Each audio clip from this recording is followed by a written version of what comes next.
Hey Joseph, did you see the new spoilers for Dual Overload? Oh, yeah, I'm actually brainstorming a combo with Strix right now. Oh, are you playing it in lunalight? Not exactly. Oh, well let me see what you got.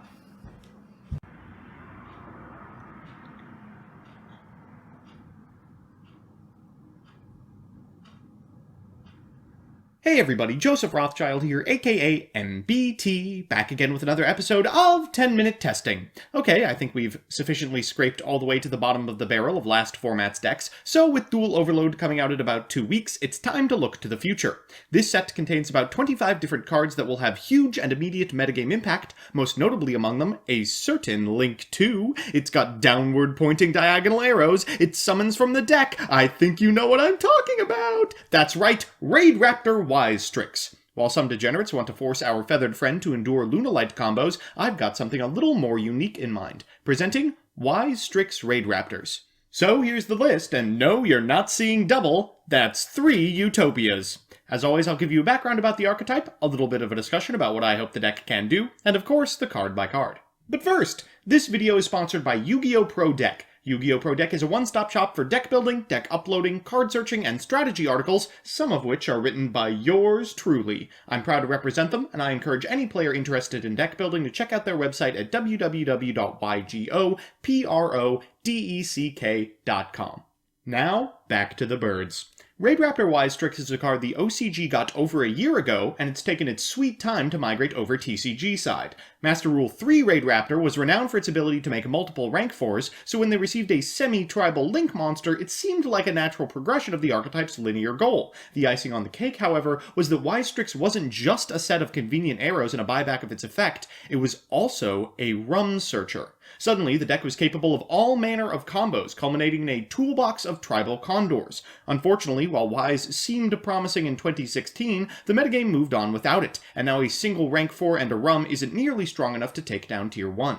Except, Strix isn't the only avian appearing in Dual Overload. Simorg, big ol' bird of bunguality, will be coming home to roost as well. This beakhead bastard is the payoff for Strix setups, enabling Link bosses alongside rum activations, provided your combos are competent enough. At the end of the turn, it summons a winged beast from deck, and because I refuse to read any Mist Valley card, our target of choice is a barrier statue of the Stormwinds, which will protect with both Simorg's effect, a ranked up CDI, and don't laugh, Utopia. Yeah, that's right. That Utopia. This thing cannot survive a battle phase, okay? Since the combo requires rank 4 freebies, we might as well devote some space to free wins like Utopia Double nestled between double Utopias and Abyss Dweller. Ideally, this list will perform like a rank 4 toolbox deck from 2015, enabled by equalizers like Barrier Statue. So with that, let's get into the card by card. Firstly, our Raptors. 3 Tribute Lanius and its target 2 Mimicry Lanius. Next is 3 Vanishing Lanius, followed by 3 Singing Lanius and 3 Pain Lanius. After that, we're on Zephyros, Bora, thanks to my comments section, and Barrier Statue. The monster lineup rounds out with Ash Blossom and the freebie Hat Tricker. For spells, we're on 3 Allure, 3 Instant, 3 Called by the Grave, 2 of the Searchable Nest, Shave Force for CDI, Dubs, Foolish, and 3 Brigandine. In the extra, we're on Marvelous and Thousand Eyes, CDI and Revolution for Rum, the Utopia triplets. Look, we need 1 to end the combo and 1 to OTK on the following turn, alright? Abyss Dweller, Redoer, Double Strix, Boral Sword, Simorg, Win to link away the statue, and Wise. So with that, let's jump into the games. Our first match is up against Mech Knight Orchest, an impressive new take on the deck that utilizes the aptly named and impressively pushed Mech Knight Orchest Girsu. Truthfully though, it doesn't matter what our opponent is on, I'm just here to show you the turn 1 setup. We've drawn both copies of Nest, which is upsetting, but we've also drawn Vanishing Lanius and Singing Lanius, which is enough. We'll Nest into a copy of Pain, then activate Pain's effect, taking 1300 damage in the process, before Link summoning a copy of Strix and summoning a Zephyros from deck. We'll overlay for 4 Strix and activate 4 Strix's effect for another Singing Lanius. We'll special out Singing Lanius from our hand before Link summoning a Simorg, activating Zephyros' effect, and then firing off a copy of Rum once we've made our Utopia. We'll Shave Force into a copy of 4 Strix and then overlay for a copy of Cyber Dragon Infinity, activating Simorg at end step for a Barrier Statue of the Stormwinds. We'll pass it back to our opponent, who will activate a World Legacy Survivor, finding off the top. Okay, that's something, but shouldn't be enough. They'll Allure of Darkness and concede.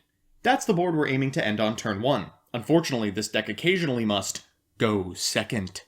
Thankfully, the rank 4 toolbox is incredibly flexible and will allow us a multitude of options against all types of decks.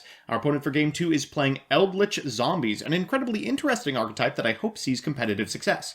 They're going first, they'll activate Shiranui Solitaire, and well, sometimes you just have the Ash Blossom. Next, they're going to activate Jackabulin, special summon it, set 1 card, and pass turn. For turn, we draw a copy of Mimicry Lanius. We're going to normal summon it, and then special Pain Lanius from our hand. Next, we're going to Xyz summon a copy of 4 Strix and use it to add a Bora to our hand before activating Mimicry's effect for a Singing Lanius. We'll go into Wise Strix, and this absolutely must resolve. We'll call our opponent's Ash, they'll Jackabulin to get it out of the graveyard. Cute, but unfortunately not cute enough, as we have the second copy in hand. We'll negate the effect of Ash Blossom and get a Zephyros the Elite, and now that we have a Blackwing, we'll special Bora. Unfortunately, we drew this copy of Soul Shave, but it's not that big of a deal. CDI is CDI. Abyss Dweller should be lights out against the zombie deck. We'll negate our opponent's copy of Conquistador, and then in main phase 2, we'll be able to activate the effect of Cyber Dragon Infinity to refresh it for next turn. For turn, our opponent draws a copy of, ooh, wow, that's an exceptionally good one, Cursed El Dorado. We'll go ahead and negate it with the effect of CDI, and for turn, we draw a monster, putting our opponent at lethal.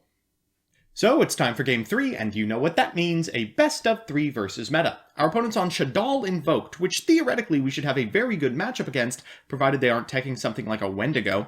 We're going first. We're going to lead with a copy of Brigandine. Next, we're going to normal summon a copy of Mimicry Lanius so we can overlay for a 4 Strix. We'll activate its effect in order to get a copy of Singing Lanius, and link summon a Wise Strix. We'll get a Vanishing from deck, then activate Mimicry's effect for a Nest, which we will activate for a copy of Pain. We'll activate Pain's effect, taking 1300 in the process, before overlaying for a 4 Strix, activating its effect for a Bora, and triggering Wise Strix to get a copy of Soul Shave. We'll link summon a copy of Simorg, then activate Soul Shave to bring back both the 4 Strix and a copy of CDI. We'll Foolish Burial away a Zephyros, and then special summon it to our side of the field by returning Nest, special summon a Bora, go into Utopia, and at end step, activate the effect of Simorg to bring out Barrier Statue of the Stormwinds. Our opponent's going to normal summon a copy of A-Lister, and I don't think they expected me to let that through. I'm not afraid of Invocation. We'll activate CDI, taking their copy of A-Lister. We'll activate Tribute Lanius' effect, sending a Mimicry Lanius to get a copy of Pain. We'll go to battle phase and attack for, after we negate the effect of Damage Juggler, well over lethal. 24, 25, and let's go to game 2. So it's time for game 2, and yeah, this one might go a little bit differently. They have an Ash Blossom, and we have a Double or Nothing. Well, let's see if we can clutch it out. We're going to lead with a copy of Singing Lanius, then special summon a Pain from our hand, taking 100 damage in the process before activating Nest and eating an Ash. You know, actually, I think we can still make this work. We're going to activate Instant Fusion to get a copy of Marvelous before overlaying for a copy of 4 Strix. We'll get a copy of Bora before going to Wise Strix and triggering that effect to get a copy of Zephyros. We'll special the Bora and then overlay for a copy of 4 Strix. That's going to trigger the effect of Wise Strix and get us a Soul Shave Force, which we will then activate for a copy of the 4 Strix in Graveyard and the CDI from our extra. Next, we'll activate Zephyros' effect so we can link summon away for a Simorg, and then at end step get a copy of Barrier Statue of the Stormwinds. We don't have Utopia. We're stuck with 4 Strix, but it's still pretty good. They normal summon a copy of Damage Juggler, then activate Magical Meltdown, but without a normal summon, what are you doing? We're going to get a Vanishing from deck at end step, and then for turn, we're going to draw a copy of Pain. This should be the end of the game. We're going to CDI their remaining monster, then activate 4 Strix. We'll normal summon a copy of Vanishing, and they'll concede. So we're back with the deck, and an impressive showing for an unexplored strategy. Let's do the pros and cons. First, the pros. 1, it's consistent. There, I said it. Happy Shpee. With so many different Laniuses, Lanii, that all do fundamentally the same thing, it's hard to open a brick. I mean, we did, but it's hard to do. 2, it's got an excellent ability to go both first or second. Revolution Falcon is a heck of a card, as is Utopia Double. And 3, it does something decks are ill-equipped to handle. People aren't playing Soul Release right now, and regrettably, they're often locked by Utopia. And the cons.